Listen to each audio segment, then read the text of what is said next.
Hello and welcome to a new episode of our podcast, Culture Cuddles, where we talk about experiences of people living and loving abroad.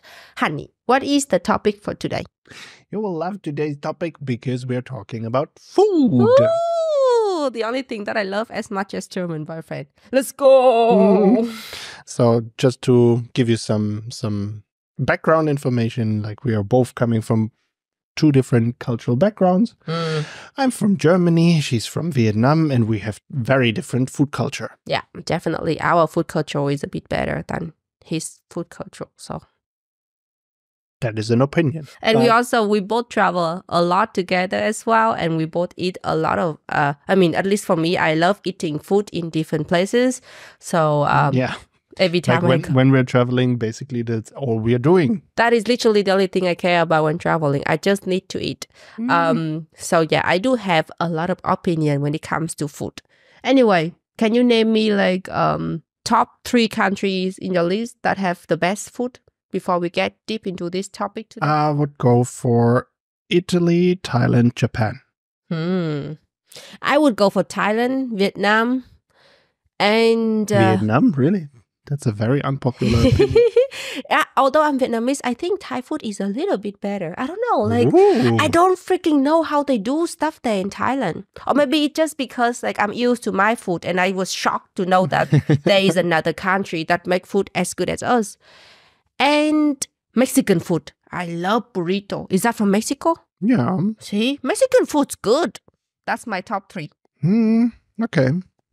Just not sure if you ever ate authentic Mexican food. Well, as long as it's as good as what I ate so far, I will be happy with it. You guys send us a lot of interesting comments again, all around food this time.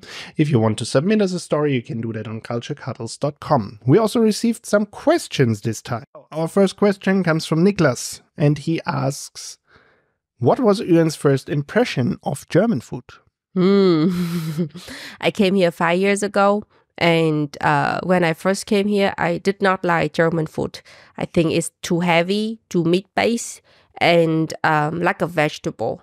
After 5 years, I still don't like German food in general. In my diet now, I have German food once per month. Whenever a German boyfriend brings me to a beer garden and we have schnitzel. I don't know, like our Vietnamese food and German food is just so different. There is literally nothing in between. Like no compromise at all. So not much common ground. Yeah, it's really hard to switch from one to another. And I couldn't find anything that could have like a fusion between these two food. So I'm just stick with my Vietnamese food. Yeah, Uyen really tried hard in the beginning to adapt a little bit and try to eat bread in the morning.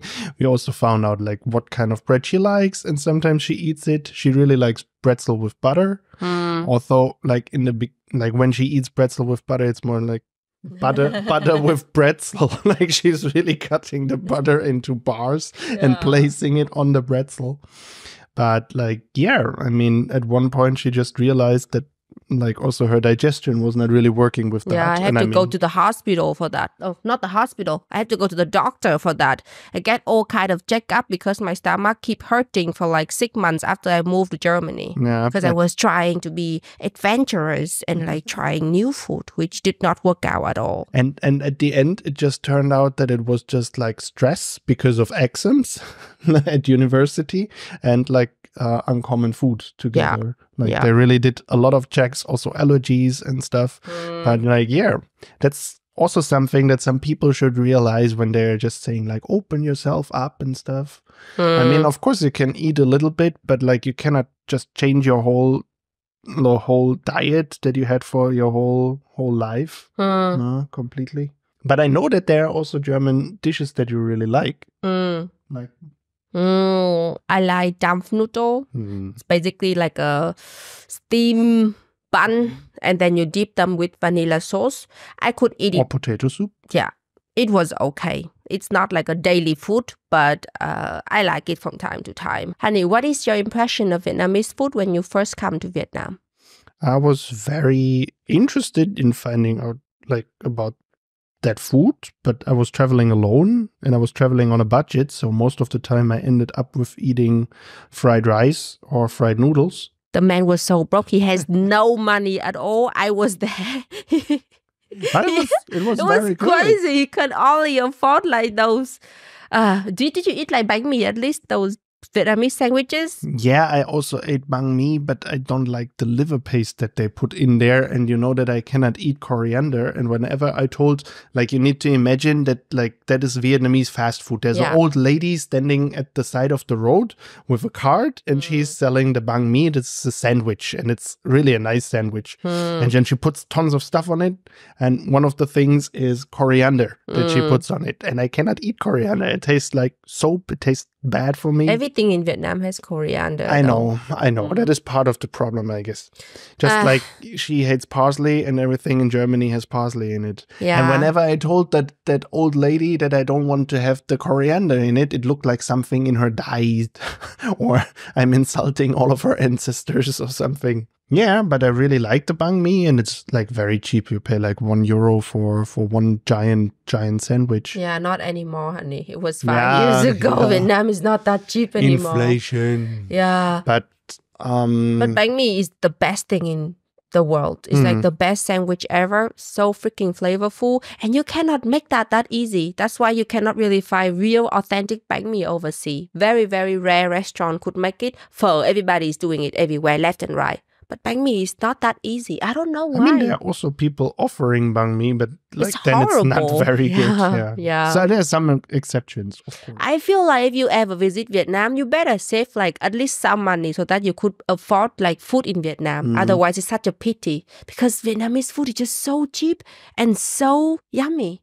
If you go there and you don't, like when I was traveling with German boyfriend, I was also super broke. So basically, I couldn't eat much the thing that I want to eat as well. I was basically eating, he was eating fried rice and I was eating fried vegetable all the time.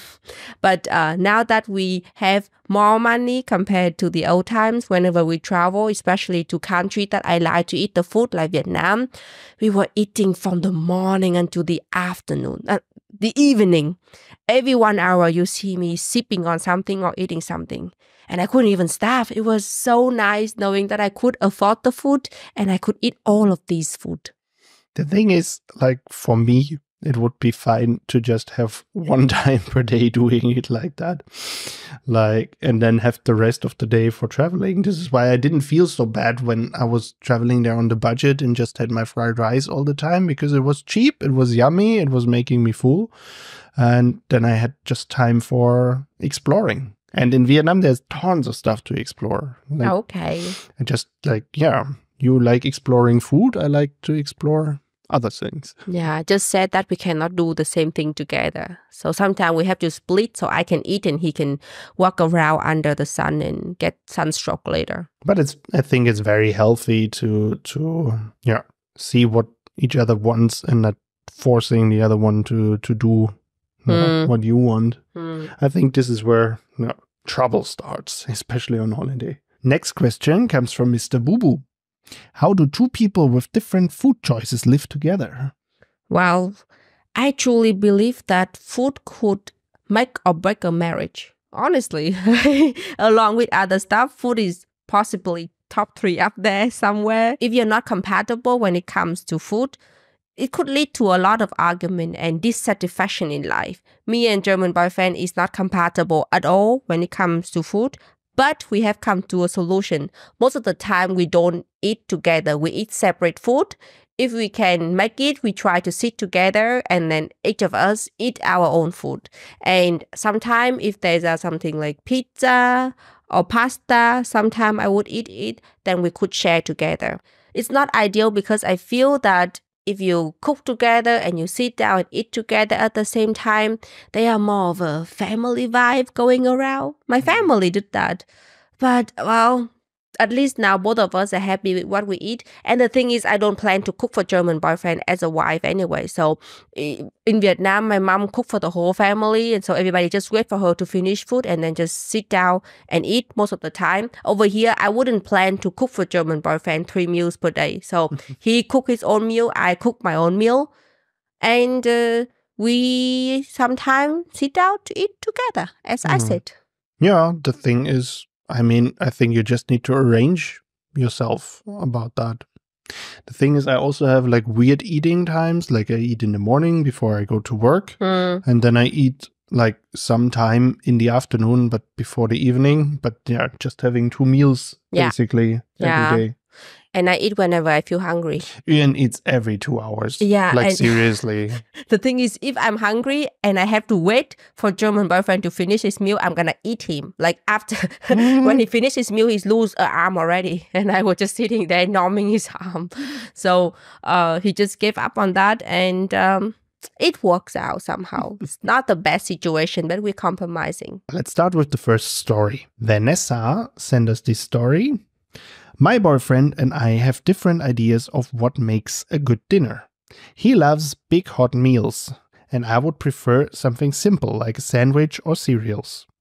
This is partly because he tends to eat 1 meal a day and I eat several meals throughout the day. Who eats 1 meal per day? So he woke up in the morning and then he didn't eat anything until the afternoon? 1 meal really sounds extreme. I mean, I told you before that I'm just eating 2 meals per day, but like 1. Okay. But sometimes I actually can relate because sometimes Uyen got me into eating warm stuff sometimes in the morning. So when we have leftovers, then I heat it up in the microwave sometimes in the morning. And then I actually realized that it makes me full like a lot for like most of the day. And sometimes I even feel like, okay, I wouldn't need to eat anything else that day anymore. So maybe for some people that might work. That is a crazy thought I would never thought of. I have never ever wake up, eat something and feel full, and I thought, okay, I don't need to eat anything until the evening. Even if I'm full, I would be like, okay, have to do something so that I'm hungry for my next meal, which is in 2 hours. What are you doing then for getting hungry? Well, I don't know, but my point is that I have this mindset that there has to be at least 3 meals per day. And I have to like commit to that goal. I have never not eat 3 meals per day. I eat more than that every day. Okay, sorry. Please keep going with the story. Well, sometimes I also feel like it comes from what Uyen eats. Like when she's just having like a green vegetable and then she boils it and then she eats it with fish sauce and some rice. I mean, that is not making you full for a long time. Guys, I never thought of it before I came here because when I was in Vietnam, I never thought of nutrient and stuff like that. I just thought, okay, this is yummy and then we eat it. And that's everything I thought about. But after I moved to Germany, and I don't have anyone who cook for me anymore. When I was in Vietnam, mostly I eat out because it's pretty cheap and I have to learn how to cook. I love eating boiled vegetable and I eat them all the time. But I realized that after 1 hour, I'm hungry again. I didn't get it because I sometimes I would eat like a giant bowl of vegetable. And I finally learned that 80% of them are just water. Oh, more! Like, oh my God! Water and fiber. basically, like 99% of them sometimes are just water. I was just drinking water with some like nutrient all the time. And I didn't know that until some years later. And turned out beans are not water. And I hate beans. Trying to eat more beans now to add more stuff in. Vanessa kept saying, to compromise, I just eat a little of whatever he wants, usually a pasta or rice dish.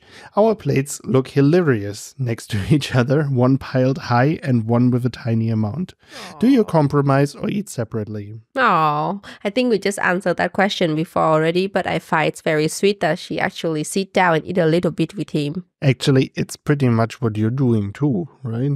Well, I just sit down because I see food and I want to like try it out. Yeah, but like it's most of the time, like for example, we're having friends over and then we're ordering pizza together or something.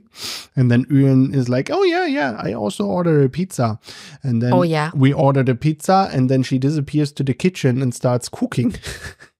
And everyone is always completely confused about that. But like, yeah. Then she's having like 3 bites of pizza and eats her boiled vegetable along with it.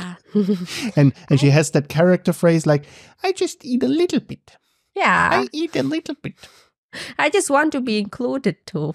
That's the whole thing. Funny enough, we already answered most of that at the beginning before we even know the story. But we really see ourselves in that, right?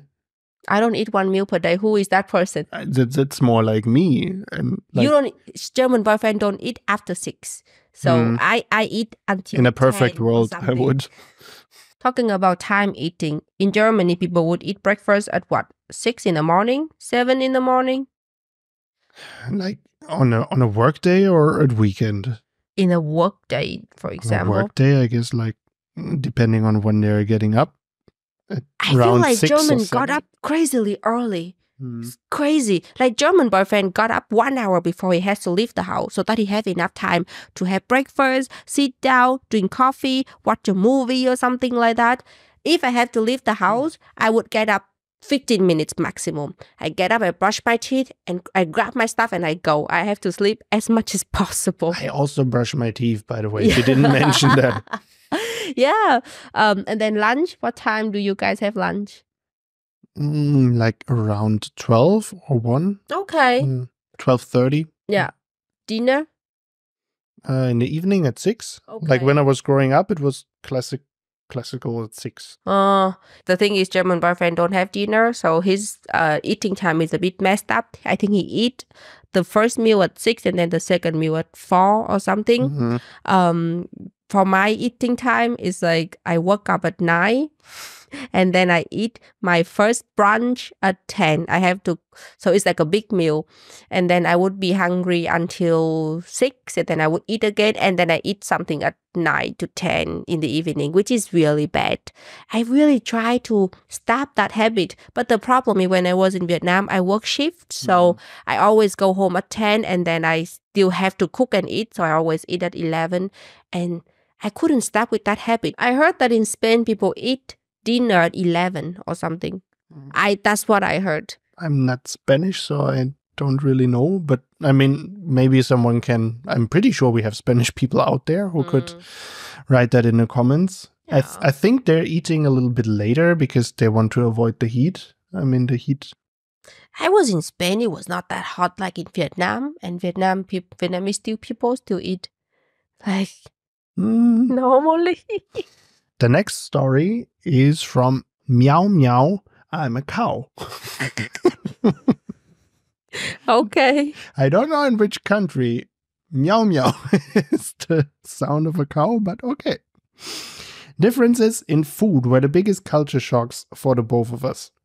One of them being that Dutch people generally eat light, cold lunches like sandwiches and salads. Me as a Filipino have warm meals, breakfast, lunch, and dinner. One day early on our first months of living together, my boyfriend took a packet of seasoned fried pork strips from the fridge, stuffed his bread with it, and proceeded to eat it. Cold. No sauce, no toasting, no warming up. This is really funny because if you live in countries like Vietnam and you have never go to a Western country, you could never fathom what just happened. Like in my country, we never eat cold meal ever, okay? We eat salad, but then it goes with other hot warm dishes as well in our diet as well. So for me, it was a really big shock too when I go to Germany and people just have cold sandwiches. But after a while, I come to an understanding that it's quick and also it's very efficient if you bring them to school or go to work. Because when I was working in Vietnam, I have to bring my own lunch, which means I have to wake up pretty early and then I have to start cooking my lunch hot. Like super hot soup, hot chicken, hot meat, and hot egg and everything. And then I have to sit there and wait until all of the dishes are cold because if it's hot and then you like immediately box them, they turn super bad super quickly. And then I bring them to work and then I have to have a microwave so I can heat them up again. And that is the only thing I don't have any other choice. Like what else do I have? I only know how to make warm food. I have never eaten cold food before. But for German, you guys just need to slap a piece of bread, cheese, sandwiches, a bit of like tomato together, and then you bring them to work. And it could last for a day or two and it's not going to turn bad. Super quick and save time too. I mean, like, as you describe it, like, you can make a sandwich, like, pretty interesting with a lot of different toppings. You can put something sour, something fresh, something crunchy. No. But it's still a sandwich, honey. It's still a sandwich. Still a sandwich. Yeah. Don't get me wrong. There's also a lot of bad sandwiches out there that, like, of course, when you eat them, they don't taste very good at all. But like when you prepare one, like when I was a kid, actually, and we went to a day trip, I always liked in the morning to prepare like my sandwich for that. And then I was like, oh yeah. And I put like salad there, I put that there, and then I pack it, and then I cut some veggies too that I can eat along with it, and maybe bring some small baby cheeses. And yeah.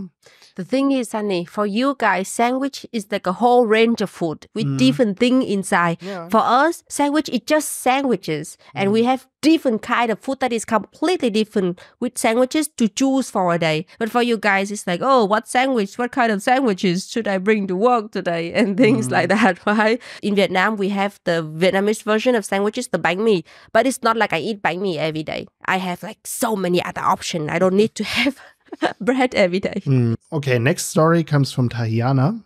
I live in France and my French girlfriend is shocked when I, from Madagascar, food culture there is very close to Asia, even if it's Africa, eat pig's feet and all other weird parts of an animal. What did you have to get used to? You want to start first, or can I confess something? Yeah, you can confess whatever you want. This is the open, and free and safe space. Is that a safe space, though? It's a very safe. Okay. It's just you and the internet. Okay, when it comes to eating weird-looking food, I am even more hardcore than an average Vietnamese person. I don't know why, but they just taste better than those normal white meat that you can find everywhere. I love chicken neck, for example, chicken wing, chicken feet, pig feet, animal intestine. If you cook them right, they taste super good as well. I cannot find any of that in Germany. And sometimes when I'm lucky enough, I could find some. German boyfriend is traumatized. He's super scared of that. He's not like whenever I eat a chicken feet, he wouldn't dare to look at me in the eyes. Yeah, it's just like very weird. And the sound that it makes is also very weird. Yeah. It's like eating like the bones. A ghoul on the graveyard. I don't know. Like, but I'm fine with her eating it, of course. I mean, it's her decision to do it. Yeah. Also, like the intestines, I don't know. For me, it's just a head thing. Like when I know that there's intestines, I think that is the name pronunciation. Yeah. Then I cannot eat it anymore. I think it mostly comes down to the history and the economical background of each country. Like us Vietnamese was really poor in the part, especially during the war. So if you have a pig, you would definitely not just eat the meat, you would try to eat everything. And right? actually, I like that. I mean, you don't want to waste stuff. Yeah, if it's edible and if it's not toxic, then you would try to eat it. And you guys were kind of well off since years and years ago. So for you guys, you just need to eat the meat part, and you could, I don't know what you do with the intestine, but possibly throw it away or something. Yeah, or put it into dog food or something. Yeah. But that is also the reason why in Vietnam there are so many interesting and weird looking food. Like we also eat a lot of snail as well, but the snail that you could find in the ocean and stuff like that. We eat jellyfish. Oh no, do you guys eat jellyfish here? When we get some, maybe. And what else do we eat? But I actually find that thought very, very interesting. Like I never thought about that. But like Vietnamese people really found a lot of ways how to make stuff tasty that they had and no one was eating. Like for example, I don't know if you saw Uyen's video where she was preparing the pumpkin plant, and then you need to skin the plant so that you're able to eat it. And when I was doing research, like what wild plants here you can eat, I also found out that over here, like 300 years ago, there was a lot of wild stuff that people ate and also needed to do things. And they always say like, yeah, you can use it like spinach. You can use it like spinach, because before people didn't have spinach. They were using like those wild plants and were doing it. But then when the spinach plant came became popular and everyone was just growing that, everyone just started to eat the spinach itself. I mean, I'm very open to trying new food, but there is one thing that I will never try. It's insects. In Vietnam, it's not that popular, but whenever you go to Thailand and you go to a night market, you would see people selling a bunch of roasted insect that look exactly like insect. Basically, they just keep the whole shape and they just roast it. And they look really scary. The reason why I don't want to eat them is not because they are scary. It's mostly because they properly come from the farm and they properly come from the nature. So people don't just like keep them in and raise them like a pig. So basically, I think they get a lot of pesticide in them as well. When people put pesticide in the farm, or they would get toxic somewhere as well. And then you eat them. Because you think they're from the wild? For example, in our rice field, there is this insect that is pretty long and green, and people would catch them and eat them when they were cutting the rice down. But the thing is, we put so much pesticide in our rice at the beginning so that to protect them as well. So properly these insects get them too? So is it really safe to eat? I'm a bit worried for that. So I would never try that. No, okay, I can relate to that. But I mean, the interesting thing is like what you were mentioning, and like you're going to Thailand and then you see all of those like scorpion on a stick and stuff. Scorpion. And then you think like, this is just for the tourists. I always thought that, but then at one night market, I talked to a local and I asked like, yeah, this is just for the tourists, right? And he said, no, like we're actually eating them. And like in the neighbor city, there would be like one of the biggest grasshopper farms like in the world. Ah, really? Mm-hmm. They farm grasshopper? Yeah, that's okay. That makes sense. That probably safer than just catch them. Yeah, definitely. I mean, there's also like, I don't know, scientific reports that we could use a lot of those insect proteins, and it would be way better than keeping cattle, pig, or something. Okay. Yeah, let's see where it goes. Is there any scary food that you dare to try in the world, Tani? German boyfriend is scary food that I tried. Like, what is the scariest food that you ever try? Durian. You see how daring I am. How daring this man is. He ate durian and he acted as if he just... The thing is, like, if I was telling that to my friends, like that I ate that fruit, then some of them would actually think that I'm daring. Okay. Durian is so yummy. It's very yummy. It's so freaking... it does have the best texture. It has the best taste. It go well with everything. It smells so strong that it's a bit embarrassing to carry it in public, I have to say. Even in Vietnam, I sometimes, like, if I buy a durian, I don't dare to go to a taxi because it's super smelly. But it's so tasty. I miss it every day. We're about to go traveling again, and I really, really hope that we will still be able to find some durian. Yeah, let's keep finger crossed. No. But I mean, there are people, surprisingly, I just met an Asian like some weeks ago, and she is like totally scared of durian and the smell and finds it disgusting. Yeah. But I mean, that are different tastes. Yeah, I know. I just feel bad for them because durian is the best thing on earth and they missed the chance to try it. MVBDC919 said, I grew up on food from the Netherlands and other recipes that fed our family with leftovers for my dad's lunch on the next day. With my Oma and Opa living next door, Dutch was spoken a lot and I grew up, and Sunday dinner was at their house every week. Then I moved and met my husband. He was raised near the Mexican border on spicy Mexican food. Meals that fed us with leftovers he could eat all by himself. He jokes with me about how bland European food is and what a lightweight I am. Yeah. Well, I think I talk about the spiciness of Asian food versus European food 100 times in my channel. It is shocking. I mean, I think, can you guys grow chili in European country? Possibly Maybe not. in a greenhouse, I guess. I guess historically, people over here cannot really grow chili in the wild. So that's why their food is not that spicy in general. But this is just like a very wide guess. I'm just giving you guys the benefit of the doubt. Do you know that there's no other animal in the world that eats spicy things but the human? I don't know. Every time we have this conversation, German boyfriend always end up criticizing us for eating spiciness and say that we are just torturing ourselves because it doesn't have any flavor, but torturing, which I completely disagree. Okay, world. Did I say that yet? Okay. I was just stating a fact. Okay. Keep talking then. You keep talking. Yeah, but I was going somewhere there. See? See? Honey, the thing is, I'm going to tell you the reason why people use chili. Actually, I don't know. Okay. I know, actually. Sorry. Okay. Like really? Yeah. Like usually you use it in countries where you have more problems, like with hygiene and stuff.